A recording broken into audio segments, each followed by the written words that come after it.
Welcome to whatever time of the day it is. Boy, where did I go there? Welcome. This is the PNH Podcast Express. This is Adam Filkins. With me, as always, is Phil Nickel.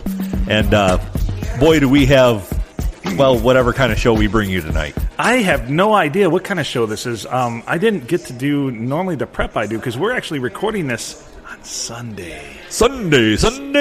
Pulling back the curtain a little bit for a little bit of magic, and here we are. And I did hear on the radio the other day, it is Truck Month. So it's a Sunday on Truck Month. And it's we're here at the world-famous Silver Tavern, the good old STD, Silver Tavern, Deckerville, recording like always. And Sunday night, Adam and I, buckle up, Buttercup. Now you might say, well, why would you guys record on a Sunday? And the answer is because we've got a very big week planned. We do. This is huge. For I'm the so podcast. excited. We've got what is going to be 3 episodes this week. Wow. That will bring us on Saturday to our 50th. Our 50th episode. 50th episode. If you would have told Phil back in November this shit would still be going now and be at episode 50, he wouldn't have bet on it. I really thought we'd be at like episode 13 because of our attention spans. Our attention spans are terrible.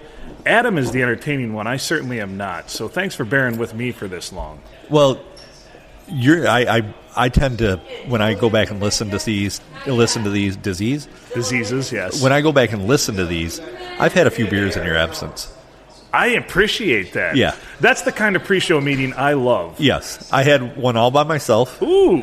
I was alone. I was all by myself. No one was looking. I was thinking of you. That was a great song. But anyways, we have a whole lot of stuff planned. Our 50th episode extravaganza, as is that what we're calling it? Yeah, you have. That's a beautiful graphic too. You can go see that on Facebook. We do have a Facebook page. Yeah. We don't talk about that very much. We talk about the email, which is of course pineapplenipplearsehole@gmail.com. That's Phil arsehole. being the pineapple, me being the arsehole. Yes, arsehole. And also PNA Podcast Express @gmail.com. That's the letters PNA as in painful nut allergy as in pine, nipple, I don't know, Atlanta. It's hard to get away from nipple. It is. Nipple, everyone gravitates toward nipples. Yeah. The N always ends up being genitals. If I had to believe where it stems from, it probably comes from... It probably comes from when you're, of course, a baby and you gravitate toward nipples. So yes, it's conditioned. It's Pavlovian. Yeah. So realities. they say that when a baby's born, if you throw it off to the side, it'll eventually make its way back to its mom and latch on. Eventually. Yeah. I'm Pickle Rick. Unless she's fast. I always use the phrase, I'm more confused than a baby in a topless bar. It's always a good one. That is pretty good. Oh shit! Thank you.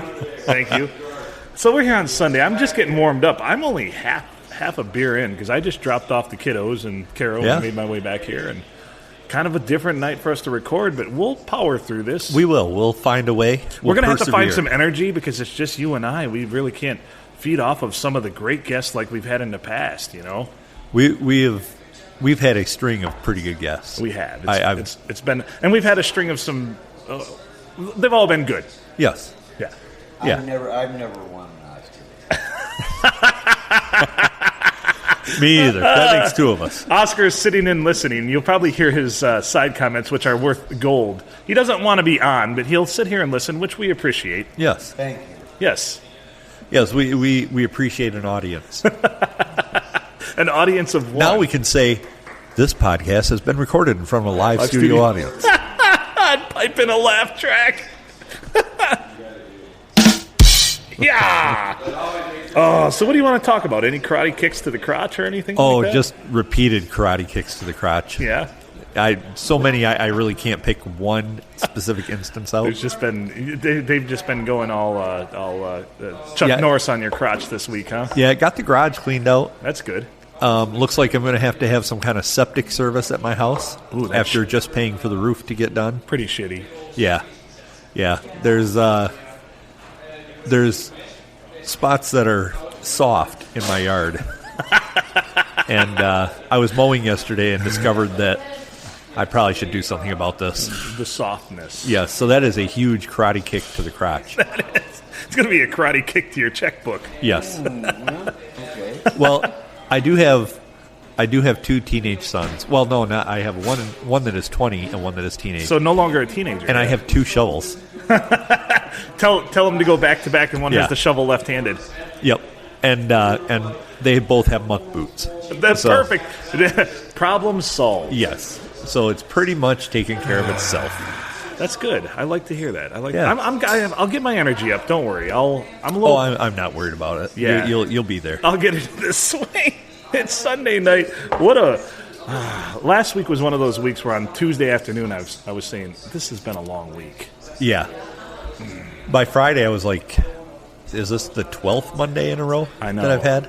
That's one of the old Irish men I work with. Every day was either first. It was Monday, then it was second Monday, third Monday, fourth Monday. He'd call Friday, but he was the one that every single morning I'd walk up and say, "How you doing today, Don?" And he'd say, "Another day closer to the grave." Oh, that's a good one. I'm usually a little more upbeat when people Yeah. ask me, people walk by me at work and be like, how you doing? I'll be like, if I was any better, there'd have to be two of me. That's right. And that usually throws them off because, They're you like, know, "Wait a minute." yeah, two of him. What? So he'd need a whole nother pair of shoes. I'm happy that that's the first thing you thought of that they would think of. He'd need a whole nother pair of shoes. Well, it's true. Yeah. Yeah. So, at least I got that going for me. I only need one pair. One of my favorites, I always love the phrase, because there's certain little catchphrases I use. Like, you see what had happened was, I use that one a lot. But at least I've got that going for me is one of those ones I love. And that's from Caddyshack. Yes. When he says, well, at least I got that going for me, which is nice. On your grave, you will achieve total consciousness. So I got that going for me. Yeah, which is nice. As he's holding a pitchfork up to the kid's neck. Yeah. Big hitter there, Dolly. Big hitter. Reaches back and hits one into a 10,000-foot crevasse. And he says, Gunga, Gunga, Gunga, Gunga, Gunga, Gunga, Galunga. What the That hell? is such a good movie. I know. What was it? We were talking about Caddyshack, and JB didn't know the frame of reference. Was it JB, I think? Yes, it was. By the way, we haven't had a fuck JB moment in a while. You know what? Fuck you, JB. Yeah. Thanks for bailing on us on bowling season. And if there's two of you, fuck all four of your shoes. That's right. May someone piss in all four of your shoes. Yes. May that Actually- someone be a dog. We love you, JB. You have to come out for the live special. Yes, I'm hoping. I've already contacted him and Oh, made did him I let aware. the cat out of the bag? We haven't talked about that yet on... Yeah, we did. Yeah, we talked okay. right at the start of the show. Very good. See- Where were you? Other Phil is here. Oh, okay. Is that okay, Other Phil? That's okay, Other Phil. So there's two of you. There are several of me. Haven't you noticed this before? Some may not be Phil. Some may be other characters, and they come out randomly. Other characters like Other Phil. Like Other Phil. Is that okay, Other Phil? That is okay, Other Phil. Yes. Oh, so you two don't know which one is the real Phil. No, we've been trying to determine that for about 41 years now. That's like if you're a clone. Yeah. You're How do you fucked. know? How do you know? Exactly. That's a dilemma. Think about that. If you were cloned and your clone was a clone, but you were the original, but maybe you are the clone and you didn't know and you went back and forth. And what if you sat there and went, man, my clone is better than me in every way? Motherfucker. Fucking clones. Very Schrodinger's cat kind of scenario. there. Yes, Yeah. yes. I like Is it. Is that like from Cat or Pet Cemetery? I think so. Because that cat wasn't right. That cat wasn't right. Some things are better off dead. Man, you see? Uh-oh. Nope. There, no! Herman Munster laying out the wise words. Some things are better off dead. Fred Twain. Oh, man. Episode 2 drink. So the other day I was jerking off. No, I'm joking. Never start a segment with that, I was told. Well, too late. Too late. Trying to identify some new genres of porn, because the old ones just aren't getting it done for me anymore. So usually I start to explore a little bit and get lost, and next thing you know, it's hours later, the battery's wearing out on my iPad, and yeah, it's just terrible. How are the mosaics coming along? Ooh, the presidential dick mosaics are coming along very nicely. I believe I have completed 7 of them so far, and another 3 of them in the works. Have you, by chance, been able to get Wilson in there yet? Not yet. Not Woodrow Wilson has not been completed yet. It should have the most dicks in the pick. And some of the most mediocre dicks. Yeah. Yeah, no huge cocks in that one. Probably No. like the 4 to 6 inchers in that one. Yeah, and probably a lot of flaccid. Yeah. That's the nose and the ears probably will be flaccid penises for Woodrow Wilson. I was looking at presidential national debt increases, and he is off the charts as Really, the top. Woodrow Wilson just took us. He took it. He gunga galunga'd that one into the 10,000-foot crevasse. Huh? He put it to us pretty hard. I believe that's a karate kick to the crotch for the entire nation. It is. That's a karate kick right to Florida. I was going to say that more like maybe Alabama, Texas, but Louisiana. That's kind of the crotch of the country. Gulf Coast area. Florida is the terrible dongle, and the crotch is kind of like Does that make Texas the nutsack? Yeah, and Alabama and them are more the taint right there. Yeah.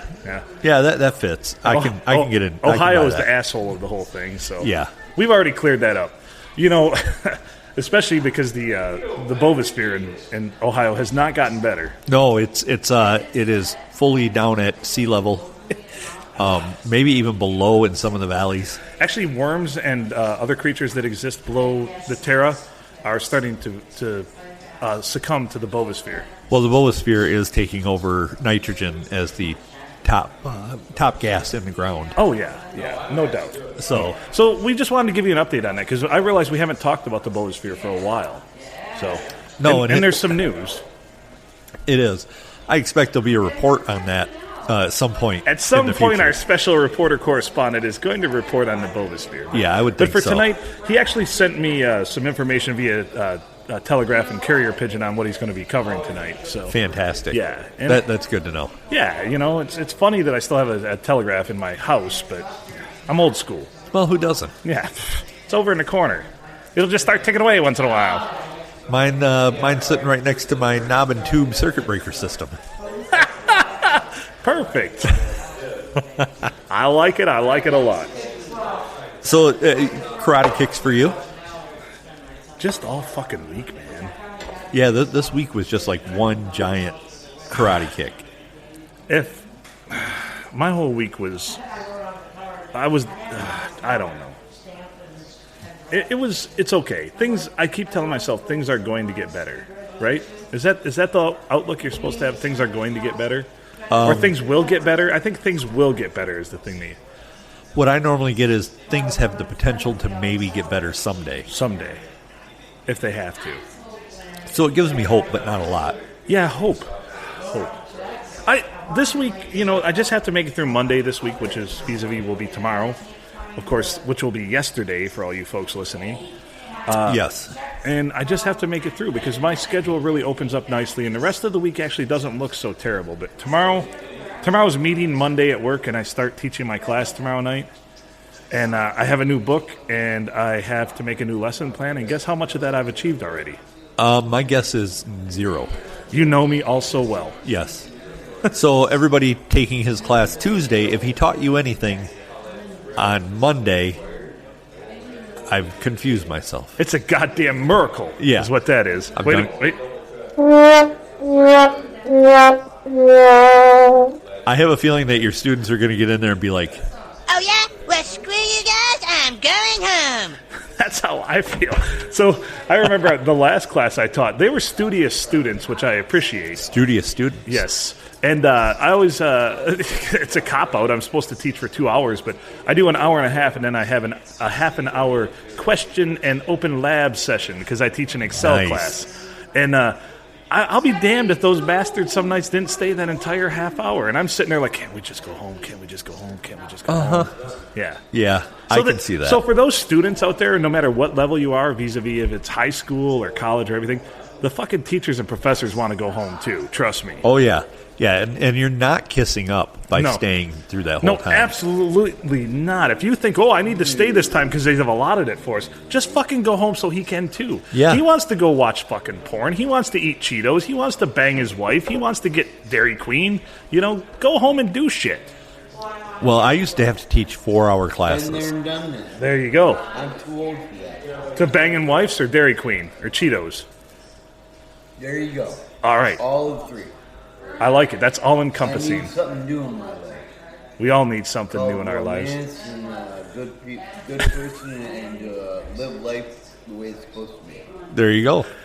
You can't ask for any more than that. That's it. That's it. That is. Oh, you can't ask for more? Whether you get it or not. Well, that's I would true. ask for more. That's true. I'd like a lot of money. So when you were teaching 4 hours, yeah, Congratulations. I'd like a lot of money too. Which, by the way, share our podcast with people and Maybe tell them that's about the it. problem. I think in layman's terms, I've probably hitched my wagon to the wrong horse here because I don't think the podcast is what's going to make me rich. It'll make Adam rich, but probably not me. I probably that's won't what share you're a lot looking with for. you. Yeah, that's okay. I would fully I'll understand. give you enough to string you along, keep you showing up every week to record with me. Oh, kind of like some other local broadcast companies we know.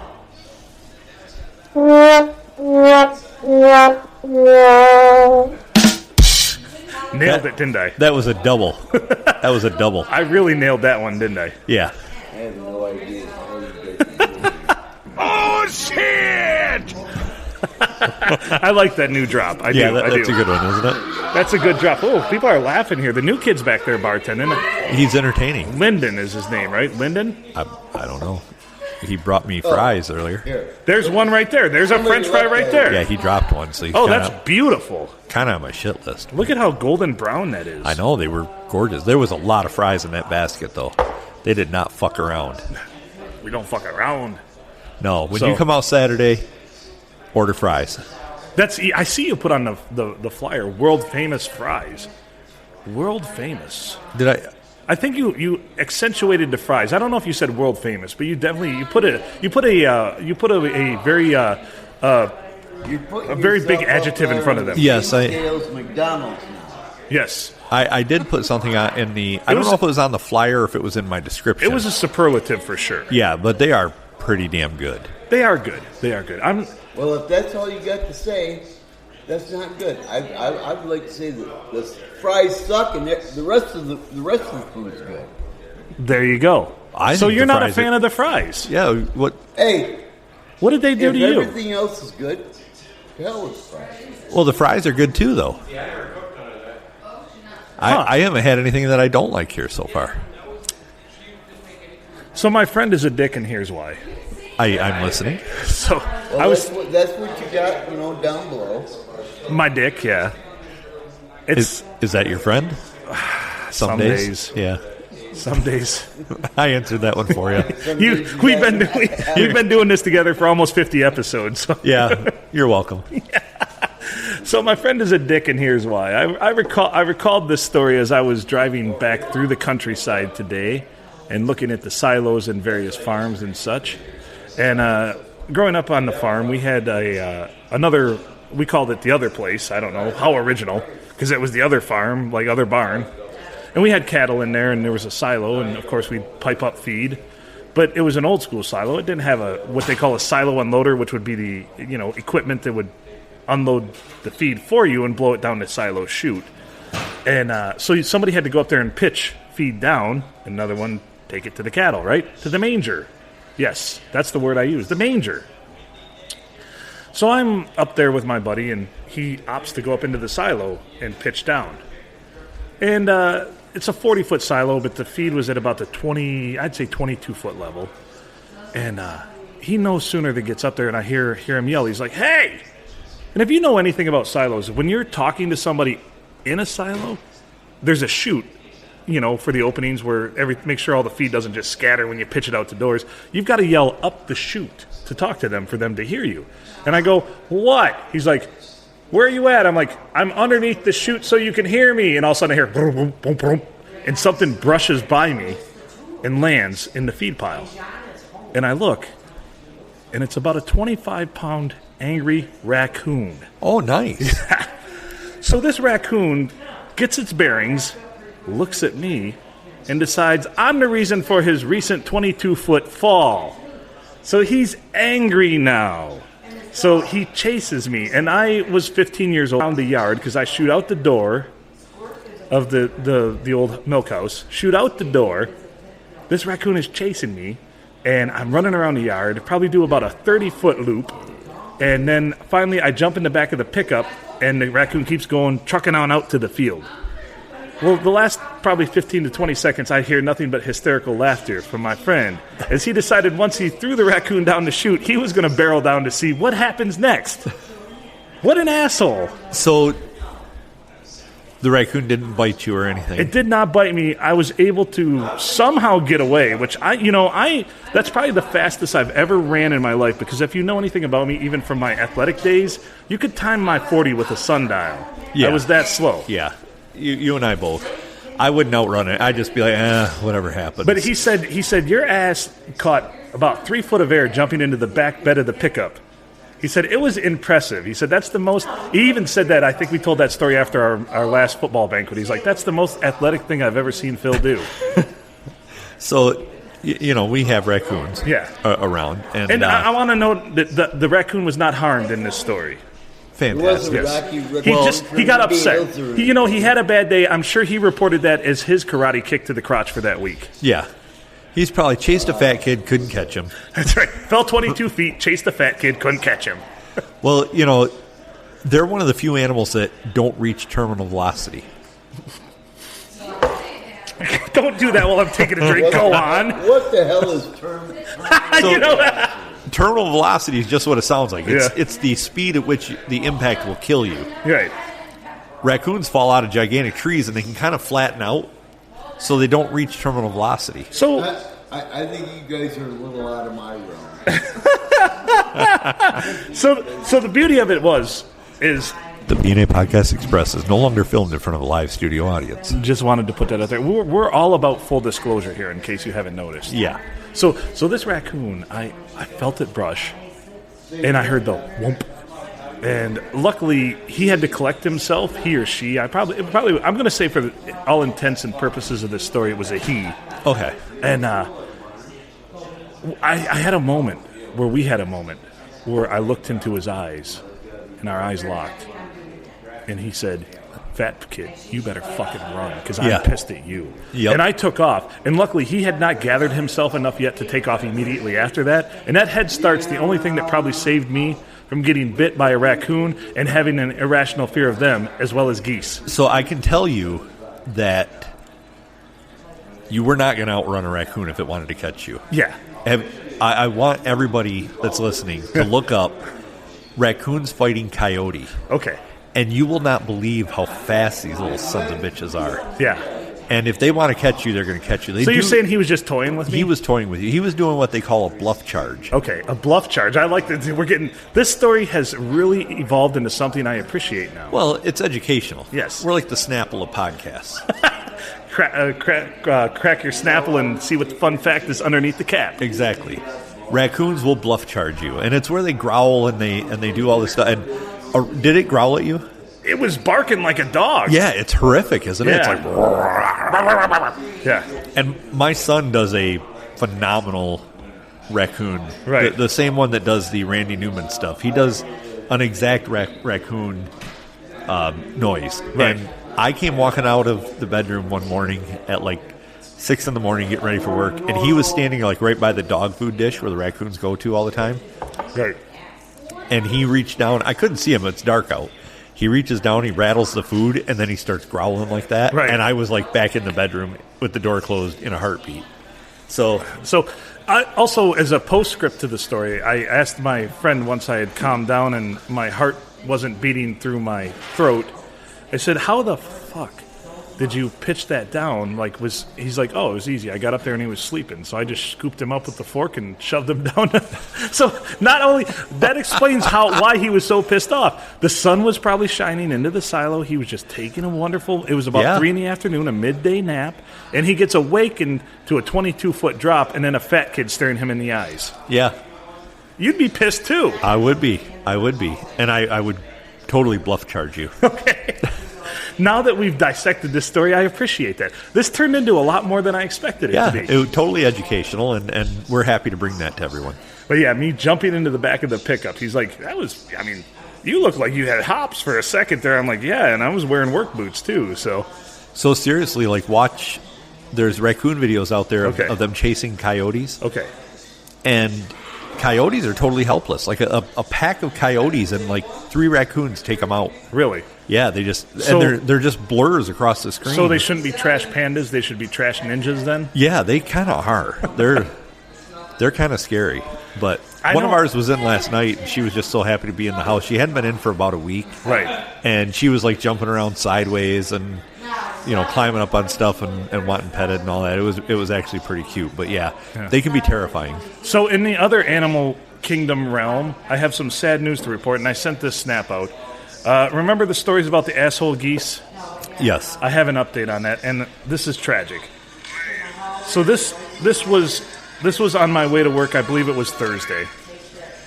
This is what I saw from the geese. that Holy shit. Yeah.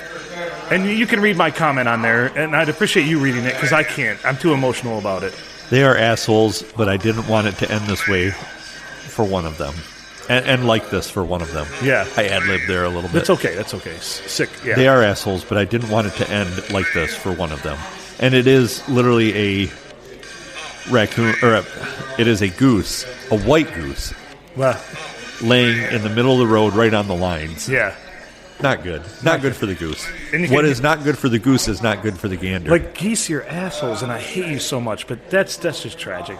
Yeah. And Darren, if you're listening, I know he commented on it numerous times this weekend, and he's like, you're not the one that hit the... I'm like, no, that's why I filmed it the way I did, where I'm approaching it. You can see that it's there before I go through. Right. Do I need to inspect your car for feathers? You should, but I always stop for them, though. I respect the geese. I was once bitten, twice shy in the ass. I respect the geese. Well, and those things will fuck up your car. Yeah. Oh, yeah. So a guy right outside of my house the other day, I turned on to M19, not to give away totally where I live.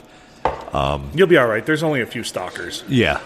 But I leave the house, I turn up M19, heading north into Sandusky, and there is a truck with a messed up front end, like the grill and everything just gone. Yeah. And a turkey, like feathers everywhere. Oh, jeez. Just feathers everywhere. So, yeah, that was a thing. No. Gross. That was a karate kick to a turkey crotch Turkeys are assholes, too, when with it a comes Dodge Ram. to... He got rammed up the ass. Yeah, he certainly did get rammed. Oh, Jesus. There's college baseball on here, and I'm looking at these kids, and it might as well be the Little League World Series for how young they look. Isn't that weird how when you get older, people just look younger and younger? Yeah. Especially like when I bartend. Like I carded a kid the other day. I call him the other day, a kid. He's like, oh, I'm 23. And I'm like, oh, you look like you're 12 to me, Yeah. you know? Or when you card them and you're trying to do your due diligence in your job and they say, well, you carded me before. Well, obviously you should be more memorable then because You I look don't remember younger. you. Yeah. You look younger today. Yeah. You look younger today. Have you regressed? That's right. Is this a Benjamin Button kind of scenario? Are you using oil of Olay? So do you use essential oils? I hear if you use that eucalyptus behind your ears, it'll tighten your facial muscles, and then you'll have all kinds of... Just eucalyptus. younginess. Yes, eucalyptus. Age-defying eucalyptus. Age-defying eucalyptus. Tonight's broadcast brought to you by Age-defying eucalyptus. If you get a cold, and you take some Vicks, and you put it on Kleenex, you fold it in half, shove it up between your butt cheeks, no more cold. No more cold, swear to God. Have I ever told you when I was in my deep throes of alcoholism, I came up with all this, and actually that's 3/4 of the ideas I'm enacting today now that I've improved my life and gotten a lot better. But one of them was, for some reason, was I'd get this bacon-flavored hemorrhoid cream. Because bacon makes every...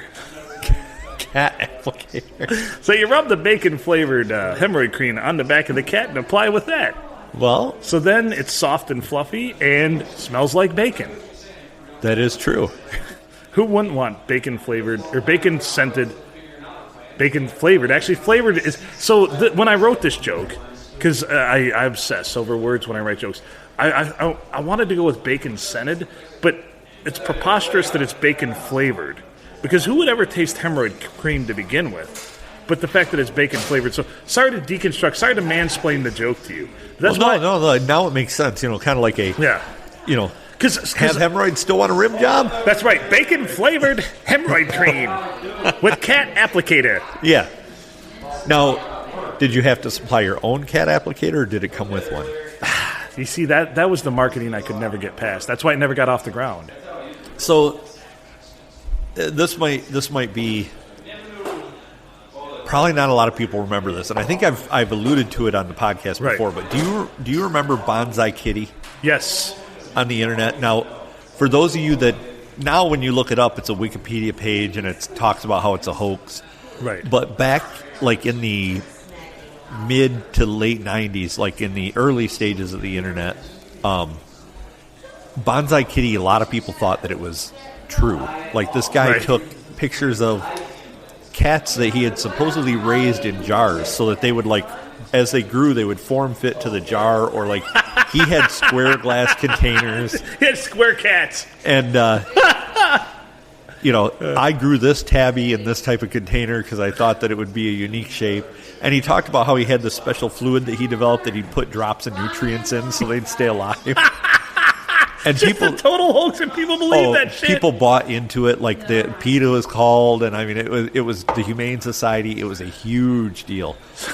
And now you look it up on Wikipedia, and it's just, this was a hoax. This is a hoax, folks. It wasn't really funny, Yeah, but it was. But it was fucking hilarious. Yeah, it was. So the other thing then, once I started with and wrote the bit about the bacon flavored hemorrhoid cream and with cat applicator, I decided maybe we should weaponize cats. And that the Google search led me to a game called Exploding Kittens, which is great. I bought it. My kids play it all the time. Fantastic game. But then I got doing research about weaponizing domestic animals. And you know what's fascinating? During World War II, Russia tried to weaponize dogs with bomb packs. But the problem was when they trained them to take out tanks, they were trained on Russian tanks, so the dogs actually took out their own tanks. Yes. Because they were trained with them. They didn't think about that. Hence the term Pavlov's dog. Yes. Well, I made a joke to somebody the other day, and I think they thought I was serious because I mentioned that, two of our raccoons had baby raccoons. Right. And in 2 to 3 years, I would have my own raccoon army. And I told them that, I said, well, you ever seen, like, Guardians of the Galaxy, Rocket Raccoon? That's what I'm going for. That's what I'm trying to get here. I'm training these things, and they will all wear bandoliers. Of course. And they will shoot futuristic weapons. And I think they thought I was half joking, but also thought that I was just mad enough to pull it off. You see, that's the problem. Just like our Bovosphere episode, we were riffing so well that I had 3 people be like, I actually thought it was a thing until you guys pulled back the curtains. Well, I still haven't pulled back the curtain that I have a raccoon army. I kind of would like people to think that about me. Think of the power that you wield with that. If you have that in your corner, I think that people will not. If they ever have an inkling to mess with you, that would squash that in a hurry. Well, yeah. You can't trust me. I was bluff charged by a raccoon and ran, and I was terrified. I'm glid you used the term. It shows that you're trainable. learnable. Yes, I'm learnable. Yes, you are learning. I can learn. This is what I learned. This is what I was learnt today. Yes, we do a lot of learning Yes. on this podcast. But yeah, you don't want to be bluff charged by a raccoon. Chances are, if you're in the wild, it's not a bluff charge. Get the hell out of there. Yeah, and this was obviously by the size of this raccoon, too. So given that I was a fat kid, the raccoon was probably the fat kid on his neighborhood, too, because he had been eating well because he slept. Think about this. He slept in a silo full of corn. Well, our one raccoon is over 30 pounds. This raccoon was 25 at least. Yeah, but they get, like, vanilla Oreos and lemon Oreos and... They gravitate toward Oreos. And you said they eat them just like kids do, where they lick the cream out first? Yeah. They split them apart, and once they're full, yeah, like if they've had a bunch of stuff beforehand, like the one that was in last night, she kind of got full, so she was just splitting them and eating the good stuff out of the middle and leaving the rest of it. Fuck that shit. Yeah, just like, fuck it. I don't need that. That's how you know you've life. arrived. Yeah. I've been to that point where I'm fat right now, but I've been fatter, where I would do that. I would just say, you know what, I don't care about the cookie part. I just want the center. She'd had like probably 4 cookies, and then I handed her 5th, and she just broke it apart and ate the middle out, and then came over to me for another one. And, of course, the dog is right there to eat the leftovers, so it was all good. So That's fantastic. So, yeah, it was... it's always interesting with them. They're fascinating animals. They are very fascinating animals. Very smart. Very smart. They are very smart and very dexterous, too. They can use their paws to do such crazy shit. I had one that... we had one, it was in our bathroom, and it actually got on the sink and was trying to turn the doorknob to get out before we let it out. Really? Yeah. Said if I had better grip on the pads on my paws, I could have turned it. And they have turned on our sink before. That's impressive. Yeah, and then got water and turned it off. Oh, well, that's very considerate of them, too. Yes, they're very considerate animals. Not only do they turn it on as they want to do, they turn it off, which is awesome. And it's like the lever type where it you swing it, and it turned it on, played in the water for a minute, and then turned it off. Beautiful. Yeah. Raccoons are almost better than children then sometimes. They actually fall on the IQ spectrum between dogs and chimpanzees. Really? Yep. They have over 200 noises in their language. Yeah. So, yeah, they communicate very well, which if you watch the raccoon coyote video, you will see they are very organized. They're barking orders to each other and everything which is why I think they will make the perfect army. I concur. Can I at least be like a high-ranking official in this army? Maybe a master sergeant. Okay, I'm good with that. Yeah. The raccoons will outrank you. You'll have to salute them. Just remember, okay, that's fine. Just remember we have to train them on the enemy's tanks, not ours. Yes. We will train them on the enemy's Oreo cookies. That's chutney flavored. Fuck that shit. Oh, there's some things that, people think, they just eat anything. There's some things that you hand them and they'll grab it from you. Yeah. And then they throw it off to the side. Like, this is no good. Yeah, this is not good.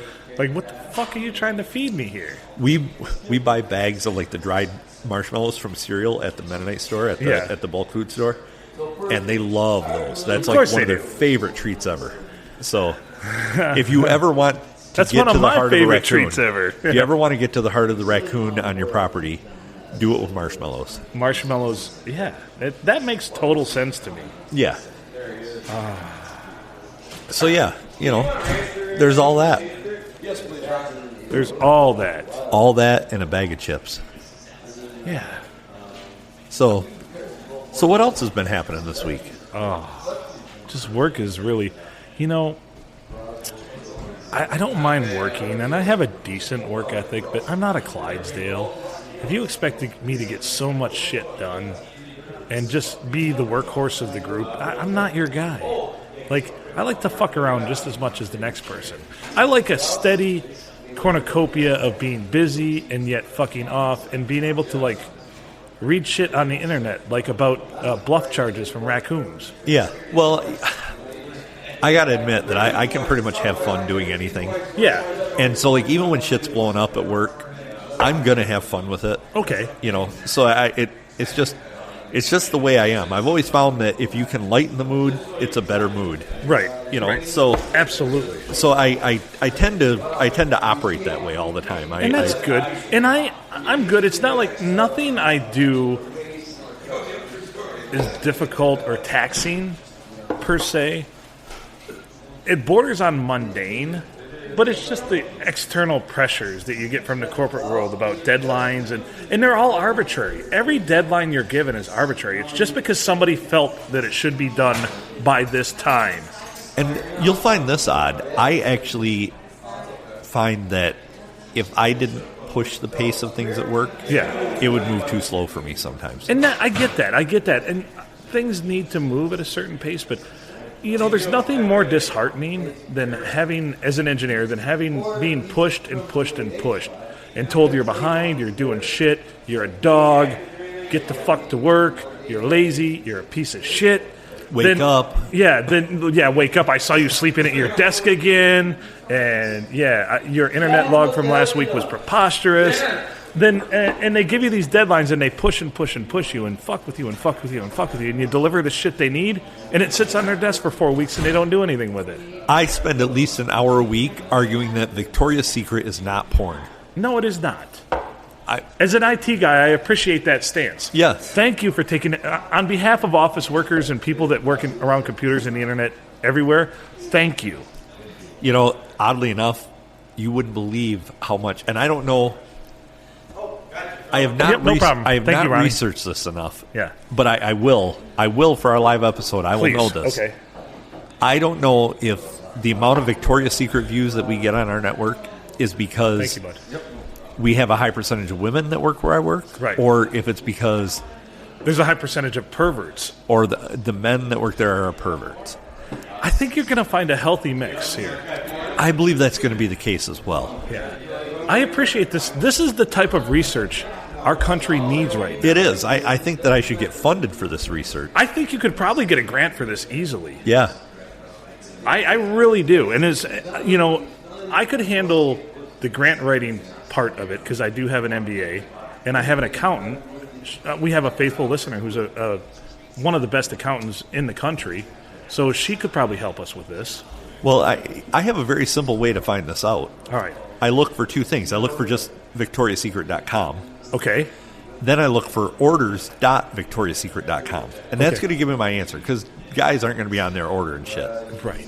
They're If just there's- going to be browsing. If there's one thing you want to do, don't want to do, if you're married, is order lingerie for your wife. I mean, yes and no. That's like an early in a relationship thing. It's a slippery slope. Yeah, because, I mean, I've seen it go both ways where it's, thank you. Where, It's a stylus now. The yeah. fry is the stylus. It's a fryless. So, There's probably enough grease in it would work. It's it did. It picked conductive. it up. It's conductive. It's conductive. Highly conducive to conductivity. But yeah, I think that's good. So the amount they order, maybe I'm wrong. Maybe there's a whole legion of women that want men to buy their underwear for them, but I don't think there really is. I know that's not my wife. Yeah. I don't really buy her a lot of clothes because I don't make good decisions. I don't think I've ever bought. I have bought her something, Oh, but it's what? when we go to a store and she'll go, "Oh, I really like that," and then I go right back to that store so Yeah, that yeah. I make sure I know what the That's fuck it is, being attentive. That's being and very I attentive. and I buy it, and I guess- buy like 3 of them because, in different styles or whatever, different Right. colors, because that doesn't happen very often. I suppose I've bought footwear and outerwear, like, outdoor gear and stuff like that. But, I mean, that's not something intimate, Yeah. Oh, intimate stuff. I'm not. Just pass on it. Yeah. It's like I tell every guy, when anybody gets married and they ask me for advice, which, by the way, I'm the last guy you should ask for marital advice from, they always say, well, what do you recommend? And I say, here's what you do. The very first load of laundry you do after you get married, fuck it all up. You'll never have to do laundry ever again. What I tell people is, they'll be like, "Wow, you've been married almost 21 years. How'd you do it?" I said, "You need to find a tolerant woman without a lot of other options." Amen. I like both of ours, yeah. And that helps. Yeah. It's still not a guarantee because No. she'll find other options. Yeah. But You have to be the least objectionable option. and my wife, I just wore her down, basically. We'd known each other for I think like 6 years before we started dating, and it was just my constant persistence that Yeah. we should Persistence we should pays go off. out. We should go out. Persistence definitely pays off. And then eventually she was like, "Oh, fine." See, my ex-wife, I met her at a college party, even though I was no longer in college. She was. And I followed her around like a little puppy dog, according to her, but it worked. Yeah. Apparently my puppy dog act was charming enough that... Yeah, well, that's basically what Yeah. I basically let her know I wasn't going away. Yeah. And that paid off. Yeah, well, that's good. I'm happy Yeah. to hear that. And I constantly remind her that. We decided that if we ever need to separate, get a divorce, it's pistols at 20 paces. Yeah, I've Winner said this takes before, all. and I love Winner this. This takes is all. brilliant. And we've This is brilliant. But this is also why I've seen you practice this skill a lot. Oh yeah, that's why I'm always out there Yeah. taking 10 paces Yeah. or 20 paces, however Yeah, many. whatever. Yeah, I've seen you practice both scenarios. Yeah, I don't. Knowing her, Yeah. it's cumulative. Like Right. each of us taking 10 is the 20, rather than each of us taking 20. Right. So be prepared. Yeah, what I'm saying is I'm shooting at 9. How very Aaron Burr of you. Yes. So, but, we made it a whole thing. We went and picked out the pistols together. Yeah. She's got a nice pink one that I filed off the firing pin on. And I have a very reliable... that she's worked on the trigger mechanism, so it's a little sloppy. And, Yeah. My grips are loose. Both of the sights suck ass at this point because they've been beat up with a raccoon. Yeah. Oh man, this is a great story. Yeah. I like so this. yeah, that's what we got going on. That's why we're still together. So all you married couples out there, just have an arrangement like this, and who knows what it might lead to. Yeah. And for those of you who aren't married, Yeah. take this advice. You know what this fuck all up your laundry. Pick out your pistols. You know what this all boils down to? Communication. Yeah. That's fantastic. Well, flat out, I've told her. I said I modified your gun to where it won't shoot. So you don't want to. You don't want to. You don't want to split up with me. Yeah. See, if my ex-wife and I had done that, I probably wouldn't be here today because her reflexes are vastly superior to mine. So Well, you wouldn't have modified her gun. I would have. Yeah, I figured. I probably would have. And it's an agreement. You both agreed upon it. So Yeah. I mean, it's dual rules. I mean, I don't think it's ever been put on the book that that's illegal. No. If both people agree to a duel, I think it's an agreement. Right. They used to call it a gentleman's agreement, but I think that's outdated this day and age. Yeah. Since we have women's suffrage and they can vote and shit and other freedoms, I think it's no longer a gentleman's agreement. Did I tell you about the odd thing I seen on somebody's email signature No. the other day from work? So this is a grinds my gears thing. Oh, here's what grinds my gears. And it's not so much that it's there, it's just that it's there. Okay, go on. So somebody's email signature, and they have a very, very feminine name, All right. and they had to put at the bottom, and this is like a state agency. Okay. I'll let remain nameless. But every email signature of any of their people that work for them has their acceptable pronouns at the bottom. Are you fucking with me? No, I am not. Oh. So this person's happens to be hers, her, and something else. Mine would just be shithead. Yeah. Well, I felt like putting at the bottom of mine, like cookie, trombone, Yeah. masturbator. I don't know. Boner. Yeah. So, just because. And then vagina for boner and vagina. Yeah. Just so leave ambiguous. Well, yeah, you don't Yeah. want to. I don't want to leave Right. too much to question out there, but I just.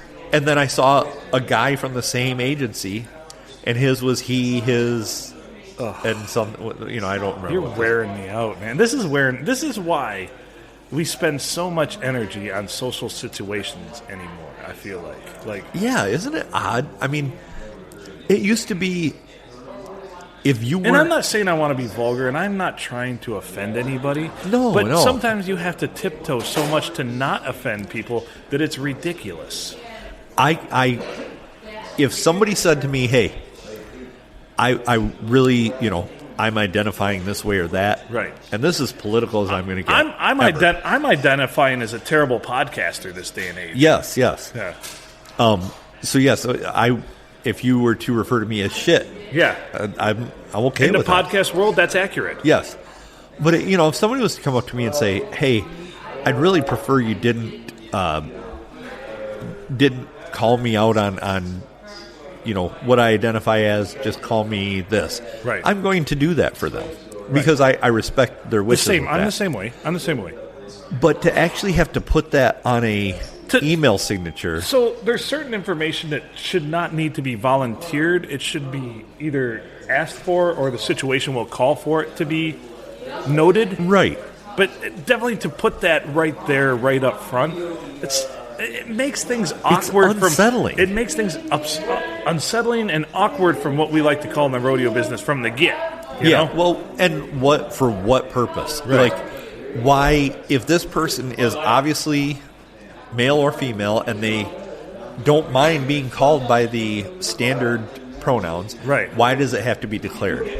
and I mean, for fuck's sake, there's an HR lady at work that calls me Ryan still every time, and I never correct her because I'm just like, you know what, I don't give a fuck. Yeah. If she wants to think I'm Ryan, she can go ahead and fucking call me Ryan. By the way, I'm Phil Nickel. He's Adam Filkins. I don't think we said this in this episode. We did. I started out with that. You did. I did.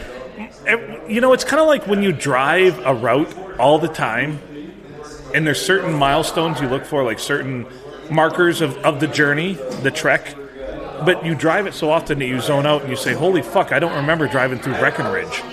But you drove through Breckenridge because you're just on auto, you know? So when I used to commute back and forth to Saginaw Valley, yeah, you know where the big Santa Claus is on 46. Of course, I flip them off every time. Exactly. Which is weird. I've done this my entire life since I turned 18.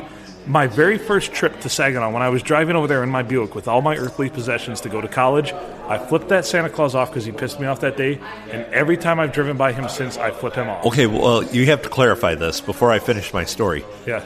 What exactly did he do to piss you off? He's a jolly fellow, and I hate Christmas because my birthday's 2 days after. So he was ho-ho-hoing, and you... He was just hoeing away, and I'm like, you know what? Not today, big fucker, not today. Okay, so... my story, I remember that Santa Claus. Okay. And this happened on more than one occasion, commuting back and forth. Right. I saw the Santa Claus. The next thing I remember is having to stop for Scott's Quick Stop. Yes. And So that's probably 20 miles. Oh, yeah. Yeah, that's easy 20 miles. And that means that I don't remember going through the Carroll Corners Right. intersection at all.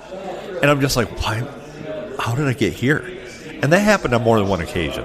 Well, like, I used to drive, so when I was in Saginaw, my girlfriend went to Elma, so I would drive over. It's about a 40-minute drive. I'd drive, and you got all these shit towns, Merrill, Breckenridge, Hemlock, you drive through. I would forget them because I would just be in a zone, and I'd be listening to, what was that one with Lou Brutus, that show on Sunday nights? Yeah. What is it? Rock something. Rockline. Yeah. The news that's Hardline. Hardline. The news that spit to dish or whatever. Yeah. Great show. Yeah. But I'd be listening to it, and of course I had probably gotten my fill of being laid for the weekend and dropped her off at college. So Sunday nights I'd drive back to Sunline, and it's all good. The part that freaked me out the most was there was a stop in the middle of that, and Kingston. And you wonder if you did it. Do you ever? Yeah, you wonder if. Did I just blow through that? What the hell? You know. So it's weird because you can just zone. You get in a zone, and these things you do so often, you just do it automatically. You're an autopilot at that point. Yes. Which is weird to say. Like, I've read, actually, my brain only will autopilot for short spurts. But there are people out there. There are people out there that do all kinds of shit. That's fucking crazy. Yeah. Oh, yeah. Well, imagine being a truck driver. Yeah. Oh, you'd be autopilot. Imagine like an assembly line worker that's just repetitive. I think it's a coping mechanism for your brain. Yeah, I think so. Yeah. I'd come home, if I had to work on an assembly line, I'd come home and go, why's my dick got a Ford stamp on it? And then you'd be calling the office, the cameras show that you stamped your dick. Well, I'm sorry I missed. Swing and a miss. How come you was straddling the machine like that, Adam? And why were you humping it? We could have done... It's not necessarily the action of what had happened, you see. It's the humping motion. You know, evidence shows that you're... Because of your stature, it says Ford. The last guy that did this only got F.O. Yeah. So congratulations, you're fired. That's the welcome to Jamaica man, have a nice day joke. Have you heard that one? Yes. Oh, I see you must be in love with a woman named Wendy, too. No, man. It just says, welcome to Jamaica, man. Have a nice day. What a great joke. Oh, I just gave you the cliff notes on that one. That's all right. You can fill in the gaps. You can Google it, I'm sure. Yes. Use the Google. Use the Google. Great googly mooglies. Where are we at on this episode? We're close to the wrap-up point. Okay. We're very close. Okay. Because we haven't heard from J.R. Jupiter yet. So we have not. Should we hear from him now, or do you want to... Well, if he has a report to give us, we could throw it live to J.R. Jupiter on location, on time. All right. Hold on. Let me... I gotta... J.R. Jupiter here, reporting to you live from late September 1692. I'm in Salem, Massachusetts, where something earth-shattering, groundbreaking, and newsworthy is happening. This is the Salem Witch Trials. We have already executed 20 of these bastards, one of them by Pien Forte et Dure. If you don't know what that means stacking a board with heavy rocks atop of it. Yes, Giles Corey was executed in such way as he would not admit to being a witch and said no contesto to the trial. So they stacked heavy objects onto him until his eyeballs literally popped out of his head and he kept asking for more. It took 2 days. We've hung 19 other of these bastards, these witches. This is the way of the future. This reporter believes this is the way to do it. Anyone that believes in anything different or has other beliefs should be executed. It is 1692. We don't have time for these such things. I cannot wait to venture over to Europe and see what those limey bastards are doing with their witches. I have to believe that most of them are so witchy over there that only half the population now exist. Reporting to you live from Salem, Massachusetts, we've had hundreds of accused. Oh, wait. I'm hearing something. Wait. I'm being accused of being a witchcraft. The only craft I know is quality broadcasting. Anyway, folks, it's time for me to run. Real quick here from the studio. This is S.A. Saturn coming to you from the studio here live in New York City, downtown New York, WCNBCS 572 on your AM dial. And I just want to know, JR, have any of these executed witches been proven to not be witches? Did any of them come back to life and try and strike anyone down? Yes, I am reporting that at least 7 of the 19 have done that and tried to bring hellfire and brimstone, and they were promptly tossed into the bottom of the lake with what my friend Al Capone refers to as cement shoes. Fantastic. Great reporting there, JR. Signing off for J.R. Jupiter. Have a great night. I gotta go. So that was... Wow, what a report. That was a great report. It's going back to 1692. You know, that you don't see reporters time travel today. He is very dedicated to his craft. Yeah, getting in that... I'm beginning to think that J.R. Jupiter might be a little opinionated, too. He might be a little... I don't know. It's called witchism, I think, when you're anti-witch. Because I think he really wanted this to continue. He really, referring to the witches as limey bastards is not what you would normally hear out of a He really probably picked that up in his travel to, I would think, the Revolutionary War, perhaps, or, I don't know. Could be. J.R. Jupiter, he mixes genres once in a while, but this report was very spot on, I feel like. As to the moment. Like, he was there. He was in late September of 1692 in Salem, Massachusetts. So he really... The thing I really appreciate about the guy is he really has his finger on the pulse of what's happening around him. Yes, regardless of the time. Yeah, and he doesn't put any bias into it. He says how he feels as well as what he's seen around him, and it's amazing. Well, he calls it really well, too. Yeah. The stacking in the boards. Yeah. The heavy objects on the boards, crushing someone slowly. Right. You can almost feel the weight of the situation in listening to him. How did he know what the fuck that was even called? I wouldn't have known that. What was it? Pien Forte et Dure? And it's not like he's looking it up on Google. No, back then. Shit. No. So think of the knowledge base that J.R. Jupiter has. Color me impressed. You know what, J.R. Jupiter? You've won your spot as a correspondent on this show. Yeah, I think our correspondence, our field work will be well covered for years to come. And I don't care that he talks in that old-timey voice. I think it's fantastic. No, there's a certain romance to it. Yeah. It's kind of a mix of like old-timey reporter. It's a little bit Bostonian and JFK kind of. Yeah. And it's soothing. It really is. You can trust that news. News you can trust. And that's what his tone, his cadence, everything just builds trust, I feel like. His fedora? Yeah, his fedora. He does wear a fedora. I mean, you people couldn't see that here at home. We couldn't see it either. Well, he sent a picture, but unfortunately it was black and white. It was a tintype. Yeah, and it was. He said that his other option was to etch it in stone, but he found a photographer. Yes. He said he had to sit still for 47 seconds. Damn. Yeah. I can't do that for 7 seconds. Neither can I. And he wears the fedora with the press, and he's got a big old cigar in his mouth, and he's just J.R. Jupiter. I'm glad we found this guy. Yeah, he's a hell of a pickup. So if you want to hear J.R. Jupiter report on any other historical events, send us an email at pineapplenipplearsehole@gmail.com or pnapodcastexpress@gmail.com.